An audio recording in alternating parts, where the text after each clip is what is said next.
أعوذ بالله من الشيطان الرجيم بسم الله الرحمن الرحيم إن الحمد لله نحمده ونستعينه ونستغفره ونعوذ بالله من شرور أنفسنا ومن سيئات أعمالنا من يهده الله فلا مضل له ومن يضلل فلا هادي له وأشهد أن لا إله إلا الله وحده لا شريك له وأشهد أن محمدا عبده ورسوله رب اشرح لي صدري ويسر لي أمري واحلل عقدة من لساني يفقهوا قولي ربنا زدنا علما.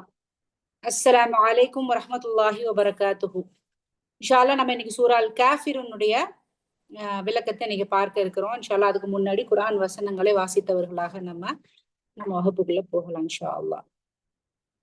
أعوذ بالله من الشيطان الرجيم بسم الله الرحمن الرحيم قل يا أيها الكافرون لا أعبد ما تعبدون ولا أنتم عابدون ما أعبد ولا أنا عابد ما عبدتم ولا أنتم عابدون ما أعبد لكم دينكم ولي دين.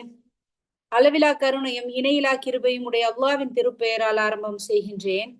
கூறிவிடுவீராக, ஓ நிராகரிப்பாளர்களே, நீங்கள் எவற்றை வணங்குகிறீர்களோ அவற்றை நான் வணங்குவதில்லை. நான் யாரை வணங்குகின்றேனோ அவனை நீங்கள் வணங்குபவர்கள் அல்லர். மேலும் நீங்கள் வணங்கியவற்றை நான் வணங்குபவன் அல்லன். நான் யாரை வணங்குகின்றேனோ அவனை நீங்கள் வணங்குகின்றவர்கள் அல்லர். உங்களுக்கு உங்களுடைய மார்க்கம், எனக்கு என்னுடைய மார்க்கம். அல்ஹம்துலில்லாஹ். சோ இந்த சூரா அல் காஃபிரூன் அப்படிங்கிறது ஓரிரை கொள்கையை நமக்கு ரொம்ப தெளிவா எடுத்து சொல்லக்கூடிய ஒரு சூரா. சரிங்களா?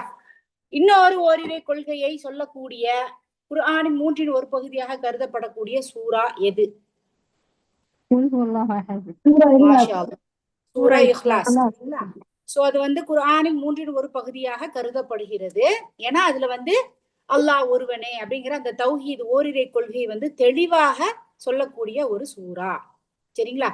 இப்ப சூரா அல் காஃபிரூன் அப்படிங்கிறதுல 6 வசனங்கள் இருக்கிறது. சரிங்களா? 6 வசனங்கள். இது குர்ஆனின் 109வது அத்தியாயத்துல இருக்குது. இது மக்கி சூறாவா மதனி சூறாவா சிஸ்டர்? நீங்களே சொல்லுங்க பாக்கலாம் இதனுடைய அளவை வச்சு. மக்கி. ஏன் மக்கி? அதுக்கான அர்த்தத்தை யாராவது ஒருத்தவங்க சொல்லுங்க பாக்கலாம். ஓகே, சிறிய ஒரு இதாக இருக்கிறது, சிறிய சூறாவாக இருக்கிறது. அந்த மக்கள் நின்று கேட்பதற்கு தயாராக இல்ல. சோ அவர்களை ஈர்க்கும் வண்ணமாக சிறு சிறு வசனங்களாக அல்லாஹ் சுப்ஹானஹு வ தஆலா நபி ஸல்லல்லாஹு அலைஹி வஸல்லம் அவர்களுக்கு வஹீன் மூலம் அவங்க என்ன பண்ணாங்கன்னா அனுப்புனாங்க. சரிங்களா? ஓகே, அல்ஹம்துலில்லாஹ். சோ இது ஒரு மக்கி சூரா. இது சூரா அல் மாஊன் அப்படிங்கிற சூறாவிற்கு பிறகு அதற்கு அடுத்து என்ன பண்ணப்பட்டதுன்னா அருளப்பட்ட சூறாவாக இருக்கிறது. சரிங்களா? இது சில அறிஞர்கள் என்ன பண்றாங்கன்னு பாத்தீங்கன்னா, இந்த சூரா மக்காவினுடைய வாழ்க்கையின் இறுதி கட்டத்தில் நபி ஸல்லல்லாஹு அலைஹி வஸல்லம் அவர்களுக்கு அருளப்பட்ட ஒன்றாக இருக்கிறது. எப்படி நபி ஸல்லல்லாஹு அலைஹி வஸல்லம் அவர்கள் மக்காவில வாழ்ந்துட்டு இருந்தாங்க. அங்க அதிகமான கொடுமைகள் நடத்தேறப்பட்டது. அதனால அவங்க என்ன பண்ணாங்க, மக்கால இருந்து மதீனாவுக்கு ஹிஜ்ரத் செஞ்சு புலம்பெயர்ந்து போனாங்க. அப்போ அந்த மக்கத்து வாழ்க்கையில இறுதி கட்டம் இருக்கு பாத்தீங்களா, அந்த நேரத்தில் தான் இந்த சூரா அல் காஃபிரூன் அப்படிங்கிறது இறக்கப்பட்டது. அந்த மக்காவை விட்டு அவங்க கிளம்புறப்போ இந்த ஓரிரை கொள்கை என்பது இதுதான், நான் இதுலதான் நிலைத்திருப்பேன், உங்களுடைய சிலை கடவுள்களை நான் வணங்க போவது கிடையாது அப்படிங்கிறத அச்சசலா என்ன பண்ணாங்க சொல்லிட்டு திருத்தத்தோட, இனிமேல நான் எப்பவுமே நம்ப மாட்டேன், கடைசி வரைக்கும் ஓர் இறைவனாகிய அல்லாஹ் ஒருவனை மட்டுமே நான் நம்பிக்கை கொள்வேன் அப்படிங்கறத அவங்க தெரிவிச்சுட்டு ஆணித்தரமாக அவங்க என்ன பண்ணாங்க, ஓரிரை கொள்கையை நிலை நிறுத்தி விட்டு போனாங்க. சரிங்களா? அதே போல நபி ஸல்லல்லாஹு அலைஹி வஸல்லம் அவர்கள் மக்காவில் இருக்கும் பொழுது அதிகமாக மக்களுக்கு எடுத்து சொன்ன விஷயம் எது அப்படின்னா தௌஹீத், ஓர் இறைவனை பற்றிய கொள்கையில தான் அவங்க நிலைத்திருந்தாங்க. இப்ப நம்ம பாத்தீங்கன்னா மதீனா காலகட்டத்துல அதிகப்படியாக சட்டங்களை பத்தி தான் அல்லாஹ் சுப்ஹானஹு வ தஆலா சொல்லியிருப்பான். ஃபார் எக்ஸாம்பிள் ஆல் இம்ரான் எடுத்துக்கிடலாம், அதுக்கப்புறம் இந்த சூரா நிசா எடுத்துக்கிடலாம். அதெல்லாம் பெரிய பெரிய இது, எப்படி நீங்க தொழணும், எப்படி நீங்க சலாம் சொல்லணும், எப்படி நீங்க மன்னிக்கணும், எப்படி எதிரிகளோட நடந்துக்கணுங்கிற சட்டங்களை பத்தி தான் அதிகமாக அல்லாஹ் சுப்ஹானஹு வ தஆலா மதீனா வாழ்க்கையின் பொழுது அருளி இருப்பாங்க. ஆனா மக்காவில் இருக்கும் பொழுது மெயினான மெசேஜ், முக்கியத்துவம் வாய்ந்த ஒரு விஷயம் என்னன்னு சொல்லி பாத்தீங்கன்னா தௌஹீத், ஓரிரை கொள்கை, அல்லாஹ் ஒருவனே, சிலைகள் கிடையாது, வேறு யாவரும் தொழுவதற்கோ அல்லது வணங்குவதற்கோ தகுதியுடையவர்கள் கிடையாது என்கின்ற இந்த தௌஹீதத்தான் என்ன பண்றாங்கன்னா பரப்பக்கூடியவர்களாக இருந்தாங்க. சோ கிட்டத்தட்ட 13 வருஷம் என்ன பண்ணாங்கன்னா மக்காவில் தங்களுடைய இந்த ஓரிரை கொள்கையை மட்டுமே அவர்கள் அதிகமாக மக்களிடையே பரப்பக்கூடியவர்களாக இருந்தாங்க. சோ இந்த 13 வருஷமும் அவர்கள் இந்த ஓரிரை கொள்கையை தௌஹீதை அவங்க பரப்பிட்டே இருந்தும் அதிகப்படியான மக்கள் என்ன பண்ணல அப்படின்னா நம்பிக்கை கொள்ளவில்லை. எல்லாருமே நம்பிக்கை கொண்டாங்களா அப்படின்னு கேட்டா கண்டிப்பா கிடையாது இல்லைங்களா? அப்போ அதிகப்படியான மக்கள் நம்பிக்கை கொள்ளாம இன்னும் அவங்களுடைய சிலைகளிலேயே அவர்கள் என்ன பண்ணிட்டு இருந்தாங்கன்னா தங்களுடைய அந்த வாழ்க்கையை ஓட்டிட்டு இருந்தாங்க. அப்போ என்ன ஆச்சு? அப்போ மக்கள் கொஞ்சம் கொஞ்சமா நிறைய பேர் முஸ்லிம்களுக்கு வர ஆரம்பிச்சாங்க. அந்த இஸ்லாத்தின் பக்கம் வந்த மனிதர்களுக்கு ஏற்பட்ட நிலை என்ன? அவர்கள் கொடுமைப்படுத்தப்பட்டார்கள். அவர்கள் என்ன பண்றாங்க, பணக்காரங்களா இருந்திருக்கக்கூடிய மக்கள் அவங்களை என்ன பண்ணாங்க, கொடுமைப்படுத்தினாங்க. அடிமைகளாக இருக்கக்கூடியவங்கள முஸ்லிமானவங்கள கொடுமைப்படுத்தினாங்க. அப்போ இந்த நிலை பார்த்துட்டு என்ன பண்ணாங்கன்னா நபி ஸல்லல்லாஹு அலைஹி வஸல்லம் அவர்களை அல்லாஹ் சுப்ஹானஹு வ தஆலா என்ன பண்ணான், ஓகே இதுதான் சரியான தருணம், நீங்க இங்கிருந்து மக்காவில் இருந்து மதீனாவிற்கு புலம்பெயர்ந்து செல்ல வேண்டிய கட்டாயம் ஏற்பட்டு விட்டது. அப்போ அந்த இடத்தை விட்டு அவர்கள் போவதற்கு முன்பாக இந்த சூரா அல் காஃபிரூன் இருக்கக்கூடிய இந்த அத்தியாயங்கள் அல்லாஹ் சுப்ஹானஹு வ தஆலா என்ன பண்றான்னா அனுப்பி அதை டிக்ளேர் பண்றான். அதாவது அல்லாவிற்கு இணையாக வணங்குபவதற்கு எந்த ஒரு இதுக்கும் சக்தி கிடையாது, எந்த ஒரு இதுவும் கிடையாது அப்படிங்கிற இந்த ஒரு கொள்கையை அல்லாஹ் சுப்ஹானஹு வ தஆலா இந்த சூரா அல் காஃபிரின் மூலமாக நமக்கு என்ன பண்ணனா ஆணித்தரமாக சொல்லிட்டாங்க. சோ இந்த மார்க்கம் அல்லாவை தவிர வேறு எதை வணங்குவதாக இருந்தாலும் அது ஷிர்கு. அப்போ நபி ஸல்லல்லாஹு அலைஹி வஸல்லம் என்ன சொல்றாங்க, இது உங்களுடைய மார்க்கம். எது? இவர்கள் சிலைகளை வழிபட்டு கொண்டிருக்கிறார்களே, இந்த காபத்துல்லாவிற்கு உள்ளேயும் சரி காபத்துல்லாவை சுற்றி இருக்கக்கூடிய சிலைகளும் சரி, இது உங்களுடைய மார்க்கம். யார் சொல்றாங்க? நபி ஸல்லல்லாஹு அலைஹி வஸல்லம். எப்படி சொல்றாங்க? சூரா அல் காஃபிரின் மூலமாக அல்லாஹ் சுப்ஹானஹு வ தஆலா அந்த விஷயத்தை எடுத்து சொல்லுவாங்க. இது உங்களுடைய மார்க்கம், எனக்கு என்னுடைய மார்க்கம். சரிங்களா? அப்போ சொல்லிட்டு நான் உங்களுடைய மார்க்கத்தை அங்கீகரிக்க கூடியவன் அல்ல. உங்களோட மார்க்கம் உங்களுக்கு, என்னோட மார்க்கம் இஸ்லாம் எனக்கு. அதே சமயத்துல நீங்கள் வழிபடக்கூடிய இந்த சிலைகளை நான் அங்கீகரிச்சு ஆமா இது கரெக்ட் தான் சொல்லி ஒத்துக்கொள்ளக்கூடியவன் அல்லன். I do not approve of your religion. நான் உங்களுடைய மார்க்கத்தை ஒருபோதும் அங்கீகரிக்க மாட்டேன். புரியுதுங்களா? இன்னைக்கு நிறைய பேர் பண்ணக்கூடிய விஷயம் என்ன, நான் முஸ்லீம் தான், ஆனா என்னோட ஃப்ரெண்டு என்ன கோவிலுக்கு கூப்பிடுவா, அவளோட இதெல்லாம் தீபாவளி எல்லாம் சேர்ந்து கொண்டாடுவேன். புரியுதுங்களா? அது நபி ஸல்லல்லாஹு அலைஹி வஸல்லம் அவர்களுடைய அகீதாவை பாருங்கள். அல்லாவை எந்த முறையில் நம்பிக்கை கொள்ள வேண்டும் என்கின்ற தன்மை தௌஹீத குறிப்பிடுறாங்க. நான் என்னோட நம்மளோட மார்க்கம் நமக்கு தான், அவங்களோட மார்க்கம் அவங்களுக்கு தான். ஆனால் அவர்களுடைய மார்க்கத்தை அங்கீகரிக்க மாட்டேன்னு சொல்லியிருக்காங்க. அங்கீகரிப்பது என்றால் என்ன? கோயிலுக்கு போய் கும்பிடுறதா? கிடையாது. அவர்கள் செய்யக்கூடிய விதத்தான விஷயங்களை நாம் பண்ணுவதும் கூட இந்த ஒரு விஷயத்துல மறைமுகமான ஷிர்க்ல அடங்கும். தீபாவளி செலிப்ரேட் பண்றேன், நாங்கெல்லாம் தமிழ்நாட்டுல ஒன்னா இருக்கோம். நாங்க அதுக்கப்புறம் அந்த நரகாசுரனை இது பண்றது, அதுக்கப்புறம் ஆயுத பூஜை. நான் அன்னைக்கு நிறைய பேர் முஸ்லிம்களே நீங்க பாத்தீங்கன்னா தெரியும், ஆயுத பூஜைன்னு சொல்லிட்டு வீட்டுல இருக்கிறதெல்லாம் கழுவி அந்த பாத்திரங்கள் இதெல்லாம் சைக்கிள் காரு பைக் எல்லாம் தொடக்கக்கூடியதெல்லாம் நம்ம பாக்குறோம். கேட்டா இல்ல ஆயுத பூஜைப்பா இன்னைக்கு, சுப்ஹானல்லாஹ் அஸ்தக்ஃபிருல்லாஹ், அல்லாஹ் நம்மை காப்பாற்றட்டும். சோ நபி ஸல்லல்லாஹு அலைஹி வஸல்லம் அவர்களுடைய வார்த்தை கவனிங்க.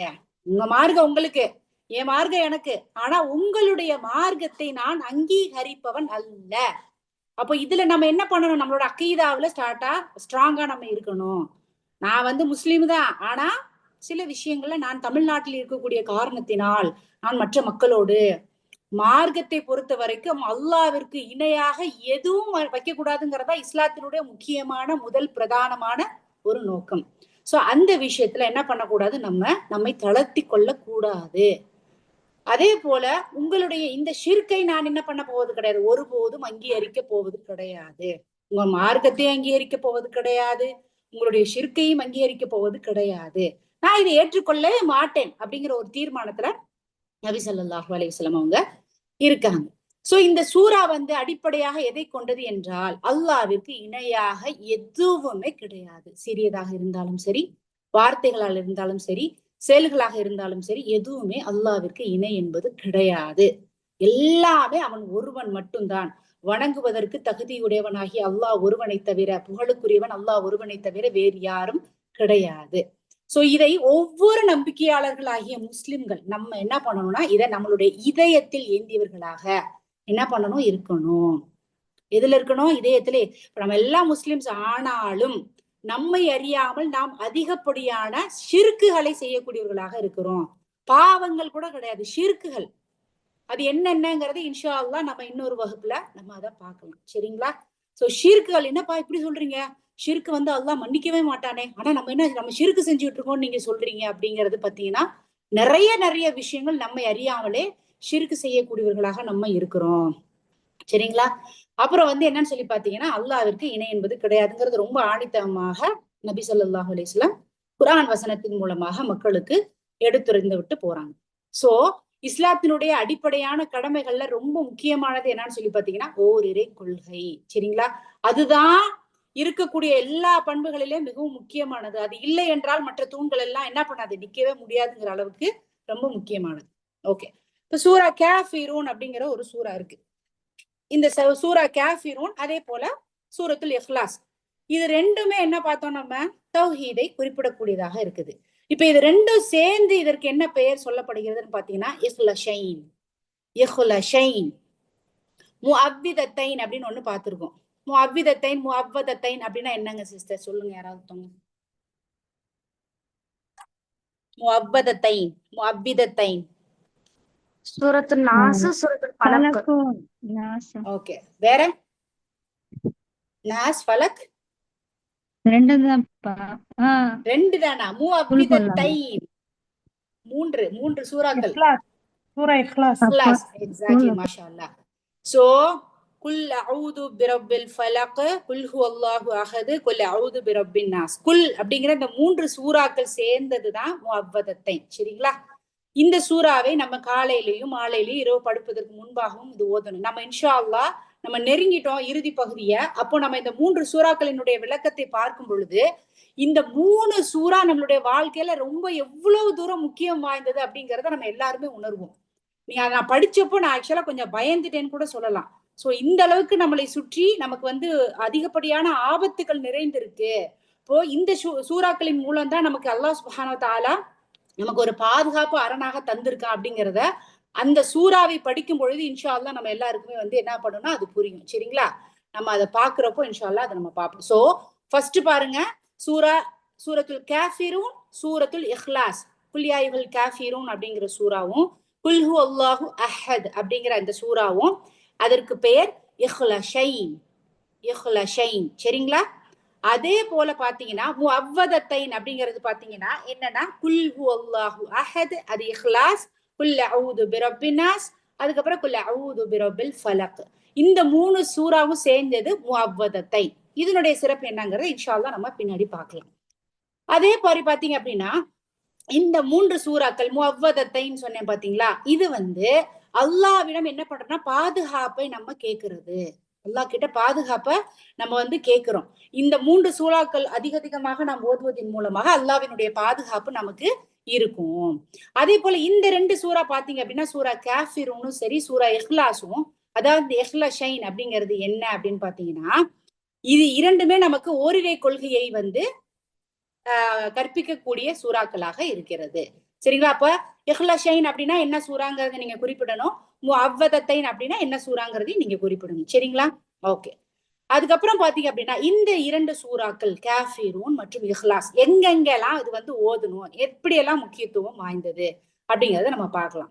அதாவது நபி ஸல்லல்லாஹு அலைஹி வஸல்லம் அவர்களுக்கு குர்ஆன்ல நிறைய சூறாக்கள் ரொம்ப க்ளோஸ் டு த ஹார்ட், ரொம்ப நெருக்கமானது. இப்ப நம்ம கேட்டா எனக்கு இந்த சூறா எனக்கு ரொம்ப பிடிக்கும்பா, இது ஓதுறப்ப இதோட அர்த்தம் எனக்கு வந்து மனசுக்கு இதை கொடுக்கும்.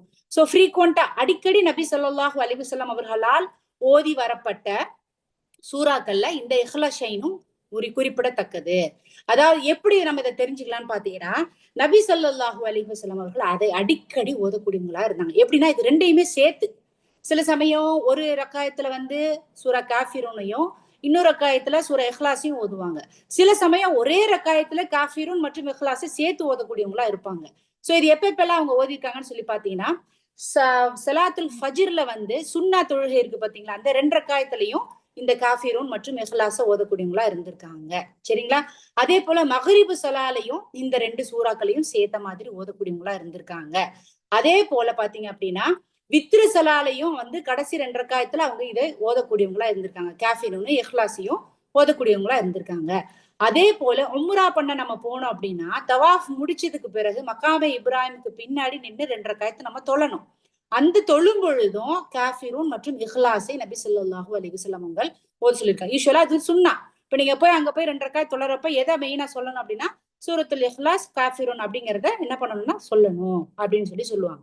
சோ இந்த 2 சூறாக்களும் ஓரிரை கொள்கை அதிகமாக வலியுறுத்தக்கூடிய காரணத்தினால் அல்லாஹ்வினுடைய தன்மை மிகவும் பொருத்தமான முறையில் அவனுடைய தன்மைகளை குறிப்பிடக்கூடிய காரணத்தினால இந்த 2 சூறாக்களையும் நபி ஸல்லல்லாஹு அலைஹி வஸல்லம் அவர்கள் அடிக்கடி இதை ஓதிக்கொள்ளக்கூடியவர்களாக இருந்திருக்காங்க. இன்ஷா அல்லாஹ் நாம் இதனுடைய அர்த்தத்தை புரிந்து கொண்டு நம்ம செய்யக்கூடிய செயல்களில் இருந்து நம்மை பாதுகாப்பதற்காக எல்லாம் அல்லாஹ் சுப்ஹானஹு வ தஆலா நமக்கு அருளி இருக்கக்கூடிய இந்த சூறாக்களையும் நாம் அர்த்தம் புரிந்து அதிகமாக நம்மளுடைய தொழுகையில ஓதக்கூடியவங்களாக இன்ஷா அல்லாஹ் நம்ம இருப்போம். முதல் வசனம், குல் யா அய்யுஹல் காஃபிரூன், நபியே நீ சொல்வீராக காஃபிர்களே, குல் கூறுவீராக, ஓதுவீராக, குல் கூறுவீராக. இப்ப யார சொல்றாங்க? நபி ஸல்லல்லாஹு அலைஹி வஸல்லம் அவர்களுக்கு இந்த சூறா அருளப்பட்டது. அருளிட்டு என்ன சொல்றாங்க? நபியே நீங்க சொல்லுங்க. யார்கிட்ட? காஃபிர்கள் கிட்ட சொல்லுங்க. இப்போ அங்க மக்கால இருக்கக்கூடிய காஃபிர்கள் கிட்ட சொல்லுங்க. குல் கூறுவீராக, யா அய்யுஹல் காஃபிரூன், ஓ இறை மறுப்பாளர்களே.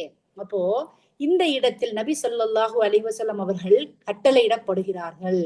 நான் சொல்லக்கூடிய இந்த விஷயத்தை இந்த காஃபிர்களிடம் நீங்கள் எடுத்து தெளிவுபடுத்துங்கள் நபியே என்று அல்லாஹ் சுப்ஹானஹு வ தஆலா சொல்றாங்க. சொல்லுங்க, அவங்களுக்கு நீங்க அறிவியுங்கள், அவர்களுக்கு நீங்கள் உணர்த்துங்கள், அவர்களிடம் நீங்கள் என்ன பண்ணுங்க, இதை வந்து கட்டளையிடுங்கள் அப்படின்னு சொல்றாங்க. அப்போ அதை தெளிவாக அவர்களிடம் எடுத்து சொல்லுங்கள். யாரிடம்? காஃபிர்களிடம். அப்போ காஃபிர்கள். இப்ப இந்த இடத்துல காஃபிர் அப்படின்னா என்னன்னு பாத்தீங்கன்னா, காஃபிரூன் அப்படிங்கிறது என்னது? பன்மை. காஃபிரூன் அப்படிங்கிறது பன்மை. இந்த இடத்துல குறிப்பிடப்பட்டிருக்கிறது அங்க இருக்கக்கூடிய அதிகப்படியான காஃபிர்களை குறிக்குது. அந்த காஃபிரூன் என்பது பன்மை, காஃபிர் என்பது ஒருமை. சரிங்களா?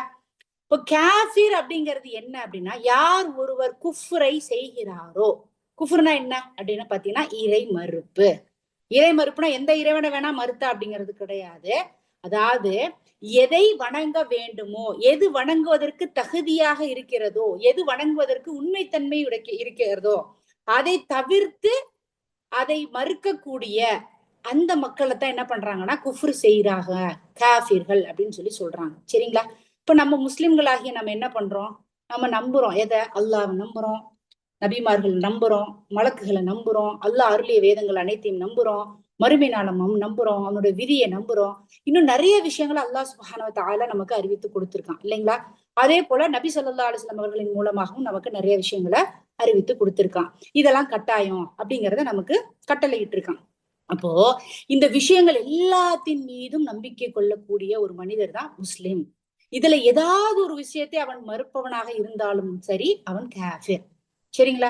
இல்லப்பா நான் அல்லாஹ் நம்புறேன், ஆனா நான் நபி ஸல்லல்லாஹு அலைஹி வஸல்லம் அவங்களை நம்ப மாட்டேன், இல்ல மறுமை இருக்குங்கிறத நம்ப மாட்டேன்னா அவன் உண்மையான முஸ்லிமான்னு கேட்டா கிடையாது. அப்போ அல்லாஹ்வும் ரசூலும் நமக்கு எதையெல்லாம் கட்டளையிட்டு தந்திருக்கிறார்களோ அவற்றின் மீது அனைத்திலும் நம்பிக்கை கொள்ளக்கூடிய மக்கள் மட்டுமே உண்மையான முஸ்லிம்கள். சோ காஃபிர் என்பது குஃப்ர், அதை மறுக்கக்கூடியவன், டிஸ்பிலீஃப். இப்ப அல்லாஹ் சொல்லி இருக்கக்கூடிய மலக்குகள், தலையெழுத்து, மறுமை நாள், அப்புறம் வந்து நபிமார்கள், புத்தகங்கள், இதுல ஏதாவது ஒண்ணுல நீ வந்து இறை மறுக்கணும். நீ நம்பாம அதை நீ மறுத்த அப்படின்னா அதுதான் குஃப்ர். சோ குஃப்ர் என்பது நம்பிக்கை கொள்ளாமை. அந்த எதன் மீது அல்லாஹ் எதெல்லாம் அருளி இருக்கானோ, நபி ஸல்லல்லாஹு அலைஹி வஸல்லம் எதெல்லாம் அருளி இருக்காங்களோ அதை நம்ம நம்பிக்கை கொள்ளாமல் இருப்பது குஃப்ர். அந்த குஃப்ர்ல இருந்துதான் அந்த காஃபிர். காஃபிர் இருந்தா காஃபிரூன். புரியுதுங்களா? குஃப்ர், காஃபிர், காஃபிரூன். குஃப்ர் என்பது மறுக்கிறது, டிஸ்பிலீஃப். அதை வந்து நான் நம்பிக்கை கொள்ளல அப்படிங்கிறது தான். சரிங்களா? அப்போ அந்த காஃபிர் அப்படிங்கிறவங்க யாருன்னு பாத்தீங்கன்னா, யார் ஒருவர் மறுக்கிறார்களோ, எப்படி நமக்கு இந்த அருள் இருக்கக்கூடிய ஏதோ ஒரு பகுதியில ஏதோ ஒன்ன அவன் மறுத்தாலும் அவன் என்ன பண்றான் அப்படின்னா காஃபிர், காஃபிரூன் என்று அவன் குறிப்பிடப்படுகிறான். சரிங்களா? அப்போ இது வந்து யாரெல்லாம் குறிக்குது அப்படின்னு பாத்தீங்கன்னா, முஷ்ரிக்கீன்களை குறிக்குது. முஷ்ரிக்கீன்கள் யாரு? அந்த மக்காவை சுற்றி இருக்கக்கூடிய சிலை வழிபடக்கூடியவர்கள். அவங்க அல்லாஹ்வை நம்பிக்கை கொண்டாங்களா சிஸ்டர்? சொல்லுங்க. கொண்டாங்க. அப்ப அவங்க முஸ்லிம்கள் நம்ம சொல்ல முடியுமா? முடியாது. அல்லாஹ்வை நம்பிக்கை கொண்டாங்க. ஆனா சிலைகளையும் அதற்கு இணையாக அவங்க என்ன பண்ணாங்கன்னா நம்பிக்கை கொண்டாங்க. அப்ப அந்த முஷ்ரிக்குகளும் இந்த காஃபிர்ல அடங்குவாங்க. அதே போல பாத்தீங்க அப்படின்னா, யாரெல்லாம் அல்லாஹ்வினுடைய புத்தகங்களை நமக்கு அமைச்சிருக்கான் அல்லாஹ். என்னென்ன புத்தகங்கள்? தௌராத், இன்ஜீல், அதுக்கப்புறம் வந்து ஜபூர், அதுக்கப்புறம் வந்து குர்ஆன். இந்த எல்லா வேதங்களின் மீது நம்ம நம்பிக்கை கொள்ளாம, இல்ல நான் குர்ஆனை மாத்திரம் தான் நம்புவேன் அப்படின்னு சொன்னாலும் அவங்களும் என்ன பண்ண, அஹ்லுல் கிதாப், அந்த அஹ்லுல் கிதாப் வாசிகள் என்ன பண்ணாங்க, எங்களுக்கு அருளப்பட்ட தௌராத்தை மாத்திரம் தான் நாங்க நம்புவோம், எங்களுக்கு அருளப்பட்ட இன்ஜீல மாத்திரம் தான் நாங்க நம்புவோம் இருந்தாங்க. அப்ப அந்த அஹ்லுல் கிதாப் வாசிகளும் யாரு? காஃபிர். அப்புறம் அவர்களும் இதுல என்ன பண்ணுவாங்க, ஒரு பகுதியை நம்பி ஒரு பகுதியை மறுத்தவங்க. சரிங்களா? அதே போல என்னன்னு சொல்லி பாத்தீங்கன்னா, கடவுளே கிடையாது அங்க வந்து, பைபிளும் கிடையாது, தௌராத்தும் கிடையாது, குர்ஆனும் கிடையாது, அல்லாவே கிடையாது, கடவுளே கிடையாதுன்னு சொல்லக்கூடிய இந்த ஏத்தீச வாதிகள்னு சொல்லுவாங்க இல்லைங்களா, அவங்க யாரு அப்படின்னு பார்த்தா அவங்களும் காஃபிர்கள். அப்போ நம்ப வேண்டிய ஒரு விஷயத்தை நம்பிக்கை கொள்ளாமல் அல்லது ஒரு பகுதியை மறுத்தவர்களாக இருந்தாலும் அவர்களும் காஃபிர், முழுமையாக மறுத்தாலும் காஃபிர், அல்லது பகுதியாக மறுத்தாலும் அவர்கள் காஃபிர்க்குள்ள அடங்குவாங்க. சரிங்களா? சோ இந்த மாதிரி இருக்கக்கூடிய எல்லா வகையினரையும் அல்லாஹ் சுப்ஹானஹு வ தஆலா என்ன சொல்றாங்க அப்படின்னா, குல் யா அய்யுஹல் காஃபிரூன், ஓ இறை மறுப்பாளர்களே, ஒரு பகுதியை நீ மறுத்தாலும் அவன் இறை மறுப்பாளன், அவன் காஃபிர், காஃபிரூன். சரிங்களா? சோ அவர்களை குறித்து நபி ஸல்லல்லாஹு அலைஹி வஸல்லம் அவங்க என்ன சொல்றாங்க அப்படின்னா, நீங்க சொல்லுங்க நபியே, அவங்களுக்கு எடுத்துரைங்க. எதை பற்றி அப்படின்னு பாத்தீங்கன்னா, லா அஅபுது மா தஅபுதூன், நீங்கள் வணங்குபவற்றை நான் வணங்க மாட்டேன். இந்த முஷ்ரிக்குகள் எதை வணங்கக்கூடியவர்களாக இருந்தாங்க? காபாவை சுற்றி இருக்கக்கூடிய சிலைகளை வணங்குனாங்க. ஆபுது, வணங்குதல். சரிங்களா? அப்போ நீங்க எந்த சிலைகள்லாம் நீங்க வணங்குறீங்க, நான் அதை வணங்க மாட்டேன். நீங்க வணங்குறீங்கல்ல, நான் அதை வணங்க மாட்டேன். சரிங்களா? அப்ப சொல்றாங்க, ல ஆபுது, நான் வணங்க மாட்டேன், மா தஅபுது, நீங்கள் எதை வணங்குகிறீர்களோ அதை நான் வணங்குபவன் அல்ல. சோ லா அஅபுது மா தஅபுதூன். அப்போ இந்த முஷ்ரிக்குகள் சிலைகளை வழிபடக்கூடியவர்களாக இருந்தாங்க. அஹ்லுல் கிதாப் வாசிகள் என்ன பண்ணாங்க, அவங்களுடைய நபிமார்களை அவர்கள் கடவுள்களாக வணங்கக்கூடியவர்களாக இருந்தாங்க. அதே போல நல்ல அடியார்களை அவர்கள் கடவுள்களாக வணங்கக்கூடியவர்களாக இருந்தாங்க. அதே போல சிலர் என்ன பண்ணாங்க, மலக்குகளை என்ன பண்றாங்க, கடவுள்களாக வணங்கக்கூடியவர்களாக இருந்தாங்க.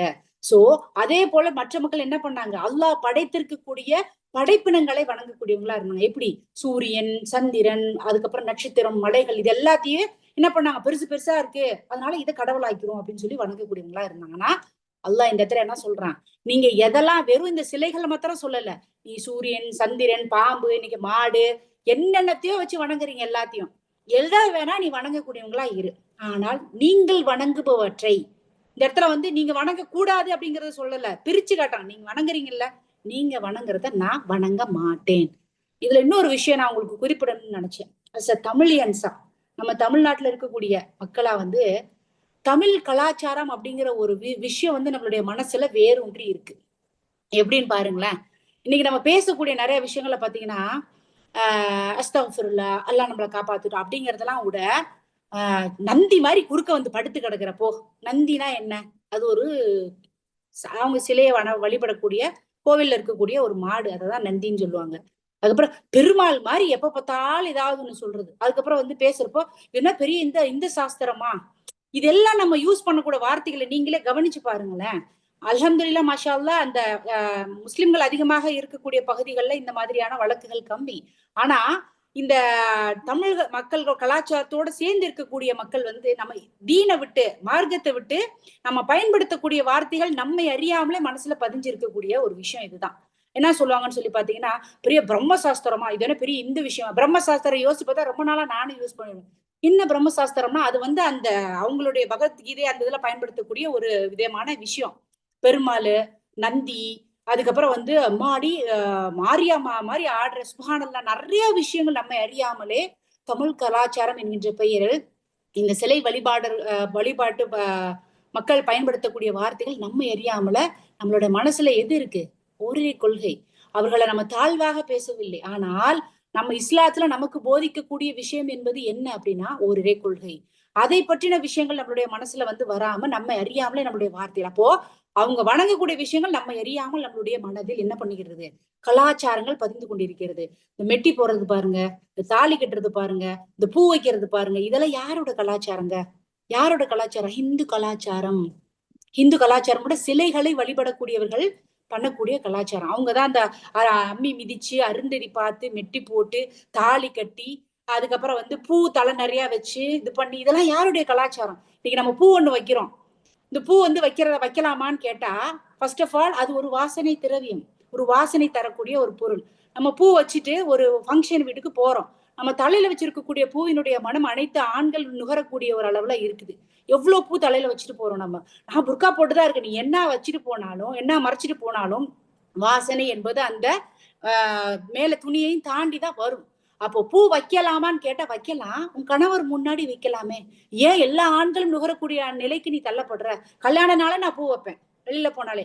இந்த விஷயங்களை நமக்கு தெரிஞ்சு நம்ம பண்றோமோ தெரியாம பண்றோமோன்னு தெரியல. புரியுதுங்களா? சோ இந்த கலாச்சாரம் எல்லாம் என்ன பண்ணுது? நான் முஸ்லிமா தான் இருக்கேன், நான் தொழுறேன், நான் ஓதுறேன், நான் எல்லாமே பண்றேன், ஆனாலும் எனக்கு சிலை வழிபாட்டுயாளர்கள் செய்யக்கூடிய நிறைய விஷயங்கள் நம்ம எரியாமல் நம்முள் புகுத்தப்பட்டு இருக்கிறது. அதை நம்ம என்ன பண்ணணும்? தெளிவாக உணர்ந்தவர்களாக, அதை வேறிருந்து கலைந்தவர்களாக, நம்மை படைத்த ரப்புவாகி அல்லாஹ் ஒருவனை மட்டுமே வணங்கக்கூடிய நிலைக்கு நம்ம என்ன பண்ணணும்? வரணும். நம்ம இவ்வளவு தூரம் போராடுறோம், நம்ம அல்லாஹ்வினுடைய இது பண்றதுக்காக வர்றோம் நம்ம. ஆனா சின்ன சின்ன ஷிர்க்குகள் பண்ணிட்டு இவ்வளவு தூரம் இபாதத்துகள் பண்ணி எதுவுமே நமக்கு பயனளிக்கலன்னா அது நமக்கு என்ன இது தரும் நாளைக்கு மறுமையில அப்படிங்கிறத நம்ம இன்ஷா அல்லாஹ் இதையும் உணரணும். எப்படி நம்ம பித்அத் அப்படின்னு சொல்லி ஒரு விஷயம் பார்த்தோம். நபி ஸல்லல்லாஹு அலைஹி வஸல்லம் சொல்லி தராத நிறைய விஷயங்கள். மகரிபானா லைட்டை போடு, நகை வெட்டிடாத, மகரிப்புக்கு மேல நீ நகை வெட்டக்கூடாது, கூட்டிடாத, விளக்கு மாதிரி எடுத்து சாயந்தரம் பறக்கத்தெல்லாம் வீட்டோட வெளியே போய், உப்பு தராத, எண்ணெய் தராத, காசு தராத, வாசப்பள்ளி நின்று வாங்காத, இதெல்லாம் பித்அத் பித்அத் பித்அத் பித்அத் எல்லாம் பித்அத். இதை பார்த்தோம். அதெல்லாம் தாண்டி ஷிர்க்குங்கிற ஒரு விஷயம் நம்ம எவ்வளவு பண்றோங்கிறத நம்ம பாக்குறோமா? நிறைய விஷயங்கள் நம்ம அறியாமல பாருங்க. எஸ்பெஷலி இந்தியன்ஸ், இந்த ஏசியன் சப்கான்டினென்ட்ல இருக்கக்கூடிய மக்கள் தான் அதிகப்படியாக இந்த மாதிரி விஷயங்கள்ல வீழக்கூடியவர்களாக, மாட்டிக்கொள்ளக்கூடியவர்களாக நம்ம இருக்கிறோம். சோ அதற்கான அறிவையும் அதற்கான விஷயத்தை தந்து முழுமையாக அல்லாஹ் ஒருவன் தான். நபி ஸல்லல்லாஹு அலைஹி வஸல்லம் என்ன சொல்லியிருக்காங்களோ அதை மட்டும் பின்பற்றக்கூடியவர்களா நாக்கி விட அல்லாஹ். ஜமாத்துங்கிற பேர்ல ஒரு பிரிவினை, நீ இதை பின்பற்றினா சரியான விஷயங்கள் சொன்னா கூட நீ அது நீ இது, நம்ம ஷைத்தான் எப்படியெல்லாம் எவ்வளவு ஈஸியா வழிகெடுத்திட்டு இருக்கான் அப்படிங்கிறத நம்ம உணரக்கூடியவர்களாக எல்லாம் அல்லாஹ் சுப்ஹானஹு வ தஆலா நம்மை ஆக்கி அருள் புரிவானாக. ஆமீன். சோ இந்த இடத்துல டிக்ளேர் பண்றாங்க, நீங்க வணங்குறீங்களா, இதை எதையுமே நான் வணங்க மாட்டேன் அப்படின்னு சொல்றாங்க. வணங்குவது மட்டும் கிடையாது, அதை நம்ம மனசளவுல நம்ம எப்படியும் எடுத்து நடத்துறோம், என்னென்ன விஷயங்கள்லாம் சரியா பண்றோங்கிறதை நம்ம சரி பார்க்க வேண்டும். வலா அன்தும் ஆபிதூன மா அஅபுது, நான் யாரை வணங்குகின்றேனோ அவனை நீங்கள் வணங்குபவர்கள் அல்ல. சோ இதுக்கு முன்னாடி சொன்னாங்க என்ன, நீங்க என்னென்னத்த வணங்குறீங்க? சூரியன், சந்திரன், மலக்குகள், அதுக்கப்புறம் நபிமார்கள், அதுக்கப்புறம் உங்களுடைய வேதங்கள், அதுக்கப்புறம் நீங்க எல்லாத்தையும் நீங்க எதெல்லாம் வணங்கு, சிலைகள் எதை வணங்குனாலும் நான் வணங்க மாட்டேன். அதே போல நான் வணங்கக்கூடியவனாக இருக்கக்கூடியவன் யார்? அல்லாஹ் ஒருவன், அவனை நீங்கள் வணங்குபவர்கள் அல்ல. நீங்க காஃபிர்களா இருக்கிறீங்க, அல்லாஹ் ஒருத்தன் மேல நம்பிக்கை கொள்றீங்க, ஆனா அவனை நீங்க வணங்குதல் என்பது என்ன அப்படின்னா முழுமையாக அடிபணிதல், submission to the willing of the almighty Allah subhanahu wa ta'ala. Islam அப்படிங்கிறதுக்கு என்ன அர்த்தம் அப்படின்னா சப்மிஷன். நம்மளை அப்படியே சப்மிட் பண்ணிடணும், மொத்தமா நம்மள என்ன பண்ணிடணும்னா கொடுத்துடணும் ஃபுல்லா. நான் பாதி கொடுப்பேன், நான் அல்லாவே நம்புவேன், இல்லப்பா அந்த சிலையை நான் வணங்குவேன், நான் கொஞ்சம் போய் அதையும் கொண்டாடிட்டு வரேன். முழுமையாக தன்னை அர்ப்பணிக்கக்கூடிய நிலை எல்லாத்துக்கும், உடல், பொருள், ஆவி. சுப்ஹானல்லாஹ், சூரா நிசால நான் படிக்கிறப்போ அதுல எப்படி அதை நம்ம அர்ப்பணிக்கணும், ஷைத்தான் நம்மளை எப்படி எல்லாம் வழிகெடுப்பாங்கிற அந்த வசனங்கள்லாம் படிக்கிறப்போ அவ்வளோ பிரமிப்பா இருந்தது. சோ அல்லாஹ் கிட்ட அதிகமாக கேட்கக்கூடிய துவா என்னன்னா, யா அல்லாஹ், இந்த உள்ளங்களை புரட்டக்கூடியவனே, இந்த தீனின் பக்கம் என்னுடைய உள்ளத்தை நீ தெளிவுபடுத்தி வையே. இன்னைக்கு நம்ம நிறைய நம்பிக்கை கொண்டாலும் மனசுல சின்ன சின்ன சந்தேகம் இருக்கும், இருக்காதவங்க யாருமே கிடையாது. என்னதான் நம்ம எவ்வளவு பெரிய இதா இருந்தாலும் ஒரு சின்ன சந்தேகத்தை ஷைத்தான் கிளப்பக்கூடியவனாக இருக்கிறான். அதுல இருந்து பாதுகாப்பு தேடுங்க. அல்லாவின் பக்கம், யா அல்லாஹ் உன் பக்கம் நான் முழுசா வரணும்டா யா அல்லாஹ். நான் பண்ற இபாதத்துக்கள் எல்லாமே எதுல ஷிர்க் இல்லாம, எந்த ஒரு பிதுவத் இல்லாம, எனக்கு தெரியல எது சரி எது தவறுன்னு தெரியலடா யா அல்லாஹ். நான் உன் பக்கம் நெருங்குவதற்கான எனக்கு எல்லா சகல விஷயங்களையும் புரிய வைடா அல்லாஹ். என்னுடைய அறிவை விசாலமாக்கியா அல்லாஹ். உன்னுடைய பாதையை மட்டும், நபி ஸல்லல்லாஹு அலைஹி வஸல்லம் அவங்களுடைய சுன்னத்தை மட்டும் எனக்கு நீ கடைபிடிக்கக்கூடிய பாக்கியத்தை தாடாயா அல்லாஹ். நான் செய்த இபாதத்துக்களை தெளிவானதாக சரியானதாக ஆக்கிவி. அல்லாஹ் நாளைக்கு 73 கூட்டங்களாக முஸ்லிம்களை பிரிக்கிறான். ஒரே ஒரு கூட்டம் மட்டும்தான் சொர்க்கத்துக்கு போகிறது. எத? முஸ்லிம்களை அல்லாஹ் சுப்ஹானஹு வ தஆலா 73 கூட்டங்களாக பிரித்து ஒரே ஒரு கூட்டம் மட்டும்தான் போகுது. அதே போல ஆதம் அலைஹிஸ்ஸலாம் அவங்க கிட்ட சொல்றாங்க, நீங்க 1000 நபர்கள்ல ஒரே ஒரு நபர் 999 பேரும் நரகத்துக்கு போறாங்க. அதுல ஒரே ஒரு ஆள் மாத்திரம் தான்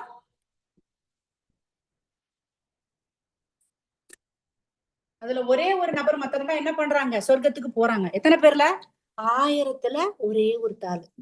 எல்லாம் முஸ்லிம் தான், குர்ஆன் ஓதுறோம், தொழறோம். ஆனாலும் எந்த பாதையில போறோம் அப்படிங்கிற ஒரு விஷயம் நமக்கு ரொம்ப முக்கியமானது. சோ நம்ம முஸ்லிம்களாக இருக்கிறோம்னு சொல்லிட்டு பெருமைப்பட்டு கொள்ள வேண்டாம். அல்லாஹ் சுப்ஹானஹு வ தஆலா இந்த சூரா நிசால படிக்கிறாங்க.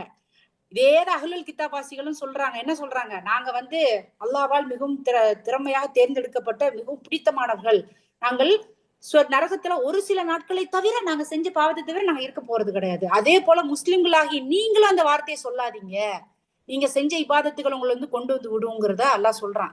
இன்ஷா அல்லாஹ் நம்ம அந்த சூறாக்களை நம்ம பாக்குறப்போ அதனுடைய விளக்கம் நமக்கு புரியும். சோ அல்லாவை மட்டும் வணங்குதல் என்பது நான் முஸ்லிம் தானுங்கிற எண்ணத்தை மனசுல வைக்காதீங்க. எவ்வளவு விஷயங்கள் பிதத்துக்கள், எவ்வளவு விஷயங்கள் ஷிர்க்குகள் அப்படிங்கறத ஆராய பாருங்க. தெரியலையா, புரியலையா, அல்லாஹ் கிட்ட துவாவா அழுது அல்லாஹ் கிட்ட உங்களை நீங்க முழுவதுமாக ஒப்படைங்க. அல்லாஹ் எனக்கு தெரியாம நான் என்ன ஷிர்க் பண்றேன், எனக்கு தெரியாம நான் என்ன பிதுவா பண்றேன், எனக்கு நான் சொர்க்கத்துக்கு நேரடியாக உன்னுடைய கயிறை பற்றி பிடித்தவளாக நான் வரணும்.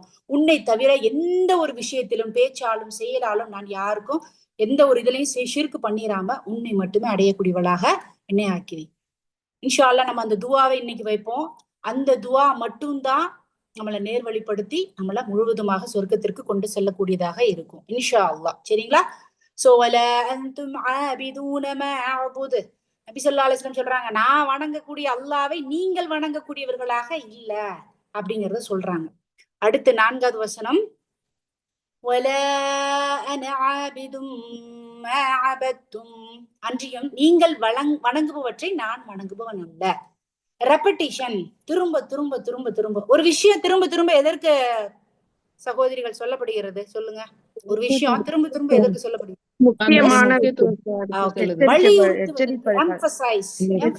இது ரொம்ப முக்கியம். இது ரொம்ப ரொம்ப முக்கியங்கிறத திரும்ப திரும்ப ஒரு விஷயத்த அல்லாஹ் திருப்பி சொல்லி காட்டுறான் அப்படின்னா எம்பசைஸ் பண்றான் அல்லாஹ்.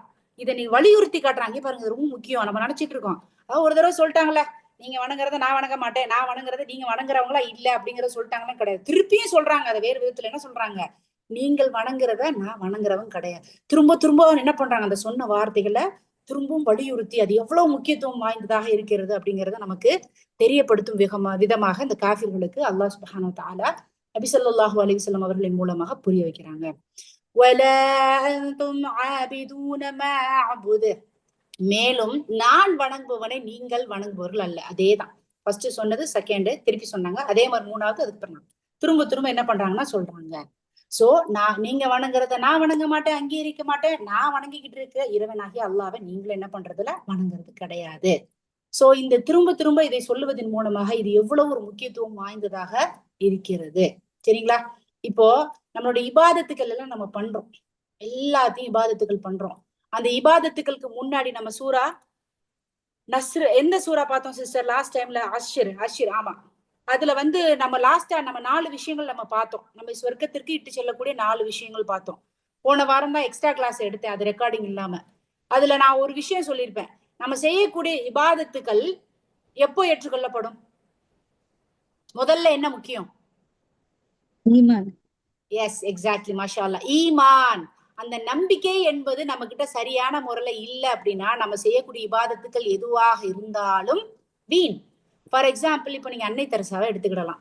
அவங்கள பத்தி கேள்விப்பட்டிருப்பீங்க. அவங்க ஒரு காஃபிர், சரிங்களா? ஒரு அஹ்லுல் கிதாப் வாசி, அல்லாஹ்வின் மீது நம்பிக்கை கொள்ளல, நபி ஸல்லல்லாஹு அலைஹி வஸல்லம் மீது நம்பிக்கை கொள்ளல. சரி, ஆனா அவங்க இவ்வளோ பெரிய ஒரு தியாக செம்மல். அவங்க ஏழைகளுக்கு, அதே போல நிறைய நோய் வந்தவங்களுக்கு, குஷ்ட நோய், வெண்குஷ்ட நோய் வந்தவங்க எல்லாம் வந்து ரொம்ப தொட்டு பெரிய அளவுல பேசப்படக்கூடிய ஒரு நல்ல ஒரு குணம் கொண்டவங்க. திருப்ப நாளைக்கு அவங்க சொர்க்கத்துக்கு போவாங்களா அப்படின்னு கேட்டா எப்படி போவாங்க? அவங்க பண்ண இபாதத்துக்கள் அவ்வளோ, நன்மைகள் அவ்வளோ, ஆனா அவங்க ஈமான் கிடையாது. அப்ப அவங்க செஞ்ச எல்லா விஷயங்களும் அவர்களுக்கு பயன் அளித்ததான்னு கேட்டா இந்த உலகத்தில் அளித்தது. எப்படி? அவங்களுடைய பெயர் இன்றளவும் சொல்லப்படக்கூடிய அளவிற்கு அன்னை தெரசா அப்படின்னாலே அவர்கள் ரொம்ப சிறப்பு. அந்த புகழ், அந்த கண்ணியம்ங்கிறது அல்லாஹ் கொடுத்திருக்காங்க. அதுதான் அவர்கள் செய்த இபாதத்திற்கான பரிகாரமாக இந்த உலகத்திலே அவர்களுக்கு வழங்கப்பட்டு விட்டது. மறுமையில் ஒண்ணுமே கிடையாது, ஜீரோ. அவங்க ரெக்கார்டு எடுத்து பார்த்தா ஒண்ணுமே கிடையாது. புரியுதுங்களா? அப்போ ஃபர்ஸ்ட் நமக்கு எது ரொம்ப முக்கியம்னா நம்பிக்கை, ஈமான். ஈமான் ஒரு மனுஷனுக்கு ஸ்ட்ராங்கா இருந்தாதான் நீ என்ன நன்மை பண்ணாலும், நீ தர்காவுக்கு போயிட்டு அந்த சைட்ல போய் நான் அவுளியாவே நாகூர் தர்கால போயிட்டு, இல்ல அங்க ஏர்வாடி தர்கா போயிட்டு, இல்ல எங்கெங்க தர்கா சிக்கந்தா மலை இருக்கா அங்கெல்லாம் போயிட்டு, அங்கேயே போய் நான் யாசின் ஓதுறேன், இந்த கபூர் வந்து இவ்வளவு பெருசாயிருச்சு, அதாயிருச்சு, அப்படி அந்த சிறப்பு இந்த சிறப்புன்னு எல்லாம் பண்ணிட்டு நான் 5 நேரமும் தொழுதுக்குவேன்ப்பா அப்படின்னு சொல்லி சொன்னா அதுல என்ன பயன் இருக்கு? என்ன பயன் இருக்கு அப்படின்னு கேட்டா, அப்போ அல்லாஹ் வந்து அதை அறியக்கூடிய. சோ நம்மளோட ஈமான் என்பது எதுல ஸ்ட்ராங்கா இருக்கணும் அப்படிங்கறத நம்ம பார்க்கணும். வெளியில வாங்க, இன்ஷால்லா உடைச்சிட்டு வாங்க, அல்லாஹ் கிட்ட துவா வைங்க. எல்லாம் நான் பண்றது சரியா தப்பான்னு தெரியல. ஏன்னா காலம் காலமாக ஒரே விஷயத்துல ஊறி கிடக்கிறதுனால நமக்கு அந்த விஷயம் செய்யறது வந்து என்னமோ ரொம்ப பாரமா இருக்கு அப்படிங்கிற நிலைக்கு நம்ம தள்ளப்பட்டிருக்கோம். அந்த இதுல இருந்து வெளியில உடைச்சிட்டு வாங்க. அல்லாட்ட நீ அதிகமா இனிமேல் நம்ம கேட்கக்கூடிய துவா எதுவாக இருக்கணும்? யா அல்லாஹ் என்னுடைய அறிவை விசாலப்படுத்து, உன்னுடைய கயிறை மட்டும் பட்டி பிடிக்கக்கூடியவளா ஆக்கி, அந்த கூட்டத்துல 73 கூட்டத்துல ஒரு கூட்டத்துல போகக்கூடிய சொர்க்கவாசியாக என்ன ஆக்கி வை. நீ அனுப்பிய நபி ஸல்லல்லாஹு அலைஹி வஸல்லம் அவர்களை கண்ணியப்படுத்தி அவர்களுக்கு ஸலவாத்து சொல்லி அவர்களுடைய வழியை மட்டும் பின்பற்றக்கூடியவளா என்ன ஆக்கி வை. குழப்பவாதிகளிடம் இருந்து என்னை என்ன பண்ண, எனக்கு விடுதலை கொடு அப்படிங்கிற அந்த துவாவை வைப்பதன் மூலமாகத்தான் நீங்க சின்ன ஒரு திக்ரு பண்ணா கூட அது அல்லாவால் அந்த ஏட்டில் எழுதப்படக்கூடிய ஒன்றாக இருக்குது. மத்த எல்லாத்தையும் பண்ணிட்டு நீ எவ்வளவு இபாதத்தை உட்கார்ந்து லட்சக்கணக்குல திக்ரு பண்ணாலும் சரி, பக்கம் பக்கமா குரான் ஓதுனாலும் சரி, தஹஜ்ஜத்தை விழுந்து தொழுதாலும் சரி, சுன்னத்தி நஃபில் எல்லாத்தையும் தொழுதாலும் உன்னோட ஈமான் சரியா இல்லை அப்படின்னா இபாதத்துகள் அடி வாங்கிரும். அதனால இன்ஷா அல்லாஹ் ஓரிறைவனாகி அல்லாஹ் ஒருவனை மட்டும் நம்பக்கூடிய இந்த கொள்கையில எவ்வளவு தூரம் ஸ்ட்ராங்கா இருக்கணும் அப்படிங்கிற ஒரு விஷயத்த இந்த இடத்துல நம்ம தெரிஞ்சுக்கிடணும். சரிங்களா? சோல அன்தும் ஆபிதும் நம்ம ஆபுது. சோ இதை திரும்ப அல்லாஹ் சொல்லி இதனை நமக்கு என்ன பண்றான்னா முக்கியத்துவம் புரிய வைக்கிறாங்க. லக்கும் தீனுக்கும் வலிய தீன், உங்களுடைய மார்க்கம் உங்களுக்கு, என்னுடைய மார்க்கம் எனக்கு. நபி ஸல்லல்லாஹு அலைஹி வஸல்லம் முடிச்சிட்டாங்க. நீங்க அதுக்காக நீங்க வந்து இன்னைக்கு இந்த அளவு நான் படிச்ச காலேஜஸ் எல்லாம் வந்து என்னுடைய லெக்சர்ஸ் எல்லாம் சொன்னது இஸ்லாம் என்பது வாளின் முனையில் பரப்பப்பட்டது. ஆனா அதனுடைய உண்மையில ரஹீகல் மக்தூம் அவங்க எடுத்து படிச்சா தெரியும் முஸ்லிம்கள் எவ்வளவு வேதனைப்படுத்தப்பட்டார்கள், கொடுமைப்படுத்தப்பட்டார்கள்ங்கிறத நம்ம பார்த்திருக்கோம். அந்த அடிமைகள் எவ்வளவு. ஆனா அல்லாஹ் சுப்ஹானஹு வ தஆலா அப்பயும் பொறுமையை கடைபிடிக்க சொன்னாங்க. அந்த அடிமைகளை விடுவிக்கக்கூடிய மக்களை தான் நம்ம பார்த்திருக்கோம். அபூபக்கர் சித்திக் ரலியல்லாஹு அன்ஹு எல்லாம். அதெல்லாம் யாருக்காவது தெரியுமா? ஒரு குறிப்பிட்ட அளவிற்கு மேல அவர்கள் வந்து அவங்களுடைய உயிர் பறிக்கப்படுகிறது. ஒரு கணிசமான தொகை முஸ்லிம்கள் வளர்ந்த பிறகுதான் அவர்களுக்கு எதிராக போர் செய்யக்கூடிய நிலையை அல்லாஹ் கொடுத்தான். அது வரைக்கும் பொறுமையா இருந்தாங்க. எத்தனை உயிர்கள் போச்சுங்க அப்ப? அப்ப அந்த ஒரு உயிர், ஒரு முஃமினுடைய உயிர் போதுங்கிறப்ப அல்லாஹ் அந்த இடத்துலயே போர் பிரகடனத்தை அறிவிச்சிருக்கலாம்ல? இல்ல. அந்த பல உயிர்கள் தியாகம் செஞ்சுதான் இந்த இஸ்லாம் அதன் மேலதான் வளர்ந்து வந்திருக்கு. ஆனா ஈஸியா என்ன சொல்லிருவாங்கன்னா இஸ்லாம் வாளின் முனையில் பரப்பப்பட்டது. இன்ன வரைக்கும் பாத்தீங்கன்னா வாளை வச்சுதான் இது பண்ணாங்க. ஷைத்தான் உலகம் முழுவதும் முஸ்லிம்களுக்கு எதிராக கட்டவிழ்த்து விடப்படக்கூடிய ஒரு நிலை. எல்லாரும் நீங்க பாருங்க உலகத்துல எதுக்காவது எதிர்ப்பு நடக்குதா? எந்த மார்க்கத்துக்கு எதிராகவோ, ஹிந்துயிசமோ புத்திசமோ இதோ எதுக்காவது எந்த கண்ட்ரில நீ பாரு, முஸ்லிம்களுக்கு எதிராக. ஏன்? உண்மையான மார்க்கம். ஷைத்தான் அந்த உண்மையான மார்க்கத்திற்கு எதிராக ஒட்டுமொத்த மக்களையும் என்ன பண்றான்? திசை திருப்புறான். எல்லார் வாயால மீடியா மூலமா சொல்ல வைக்கிறான், நேரடியா சொல்ல வைக்கிறான். இப்ப நம்மளுடைய கடமை என்ன? அந்த மாதிரியான பேரை உடைச்சு இந்த சமுதாயத்திற்கு இல்லை நாங்க அப்படின்னு நம்மளுடைய செயல்முறைகளின் மூலமாக, நடைமுறைகளின் மூலமாக புரிய வைக்கணும். ஆனா இன்னைக்கு நம்ம அப்படியா இருக்கோம்? நம்மளை பார்த்தாலும் ஐயோ அவங்ககிட்ட பேசாதீங்கப்பா, வாயை திறந்தாலே பொய்ப்பா, இவங்கள்ட்ட நாணயமே இல்ல பிசினஸ்ல, ஐயோ அந்த அம்மா ரொம்ப பேசும், பயங்கரமா அவதூறு பேசும் அப்படிங்கிற நிலைக்குதான் இருக்கு. அதெல்லாம் அந்த மாதிரி தவறு கூட பாத்தீங்கன்னு வச்சுக்கோங்களேன், பெரிய பாவத்தை அனுபவிக்கக்கூடியதா நம்ம ஆக்கி வைக்கும். சோ இன்ஷா அல்லாஹ் அவங்களுடைய மார்க்கம் அவங்களுக்கு, நம்மளுடைய மார்க்கம் நமக்கு அப்படின்னா நம்மளுடைய இந்த தீன், நம்மளுடைய வாழ்க்கை முறையே இதுதான். இதை மக்களுக்கு எடுத்து சொல்லக்கூடிய அளவிற்கான நடைமுறை நம்மளோட இருக்கணும். குரான்ங்கிறது எப்படி? நபி ஸல்லல்லாஹு அலைஹி வஸல்லம் அவர்களுடைய வாழ்க்கை முறையாக, குணங்களாக இருந்தது. நம்ம எப்படி இருக்கோங்க? குரான் நான் ஓதுவேன், நான் ஜர்னலிங் பண்றேன், நான் மெமரைஸ் பண்றேன், நான் எல்லாமே அர்த்தங்கள் படிக்கிறேன். ஆனா நம்ம நடந்துக்கிறது வேலைக்காரங்க வீட்டுக்கு வந்தா சிடுசிடுன்னு வர்றது, பிடிக்காது. சொந்தக்காரங்களை கணவன் வீட்டு சைட்லாம் ஒதுக்கி வைக்கிறது, பணம் கொடுக்கறது கிடையாது, ஏழைகளுக்கு உதவி பண்றது கிடையாது, நிறைய விஷயம். அப்ப குரானை படிக்கிறது எதுக்கு? குரானை படித்து அது ஒரு மனிதனுடைய வாழ்க்கையில் எந்த ஒரு மாற்றத்தையும் ஏற்படுத்தலைன்னா என்ன காரணத்துக்கு நம்ம அதை படிக்கணும்? 5 நேரம் தொழறோம், ஆனா நமக்கு அது பொறுமையையும் சபுரையும் தரலன்னா அது என்ன காரணத்துக்காக நம்ம அதை தொழறோம்? சோ இந்த இபாதத்துக்கள் எல்லாத்தையும் அல்லாஹ் நமக்கு கொடுத்திருப்பதற்கு காரணமே நம்மை நாம் பக்குவப்படுத்துவதற்கு. இன்ஷா அல்லாஹ் அந்த மாதிரியான வலைகள்ல போய் சிக்காம அல்லாஹ் ஒருவன் தான்ங்கிற கொள்கையில மட்டும் இல்லாம அதை சரிவர நடத்தக்கூடிய பாக்கியசாலிகளாக எல்லாம் அல்லாஹ் சுப்ஹானஹு வ தஆலா நம்மை ஆக்கி அருள் புரிவானாக. அதே போல நபி ஸல்லல்லாஹு அலைஹி வஸல்லம் அவர்கள் என்ன சொன்னாங்க அப்படின்னு பாத்தீங்கன்னா, உங்களுடைய மார்க்கம் உங்களுக்கு, என்னுடைய மார்க்கம் எனக்கு. சோ இது மக்கத்தினுடைய இறுதி பகுதியில இது அருளப்பட்டது. இது ஆரம்பத்திலே என்ன பண்ணல, அல்லாஹ் சுப்ஹானஹு வ தஆலா சொல்லல. இந்த கான்செப்ட் ஆஃப் தௌஹீத், இந்த தௌஹீதனுடைய இந்த முக்கியத்துவத்தை அல்லாஹ் சுப்ஹானஹு வ தஆலா ரொம்ப தெளிவாக அந்த மக்கள் கிட்ட சொல்லிட்டு என்ன பண்ணிருக்காங்க, அந்த இடத்த விட்டு அவங்க நகர்ந்து போயிருக்காங்க. நான் இந்த இடத்த விட்டு போனாலும் சரி, திரும்பவும் நான் என்ன பண்ண மாட்டேன், நீங்க என்ன பண்ணிட்டு இருக்கீங்களோ அதை நம்பிக்கை கொள்ளவே மாட்டேன், நீங்களும் மாறவே மாட்டீங்க. சில பேர்லாம் ரொம்ப கடைசி வரைக்கும் மாறாமலே தானே இருந்தாங்க. அப்போ இந்த ஷிர்க் அப்படிங்கிற ஒரு விஷயம் வெளிப்படையானது மட்டும் கிடையாது. இப்போ அகீதா எழுதி வச்சுக்கிடுங்க இன்ஷா அல்லாஹ். தெரியக்கூடிய சகோதரிகளுக்கு ஓகே, தெரியாத சகோதரிகள் எழுதி வச்சுக்கோங்க. அகீதா என்கின்ற ஒரு பாடம் ஒன்று இருக்கிறது. அல்லாஹ்வை எப்படி நம்பிக்கை கொள்ள வேண்டும், எதெல்லாம் ஷிர்க்கு, என்ன மாதிரிலாம் அவனுடைய பெயர்கள் இருக்கு அப்படிங்கிற அந்த விஷயங்கள் எல்லாம் அகீதாவில் இருக்கிறது. அந்த அகீதாவை முடிஞ்ச வரைக்கும் இன்ஷா அல்லாஹ் படித்து அதன்படி நம்முடைய வாழ்க்கை நடைமுறைப்படுத்தக்கூடியவர்களாக எல்லாம் அல்லாஹ் சுப்ஹானஹு வ தஆலா நம் அனைவரையும் ஆக்கி அருள் புரிவானாக. அல்ஹம்துலில்லாஹி ரப்பில் ஆலமீன். சுப்ஹானல்லாஹி பிஹம்திஹி சுப்ஹானக்கல்லாஹும்ம பிஹம்திக் அஷ்ஹது அன் லா இலாஹா இல்லா அன்த அஸ்தக்ஃபிருக வ அத்தூபு இலைக். அஸ்ஸலாமு அலைக்கும் வரஹ்மத்துல்லாஹி வ பரகாத்துஹு.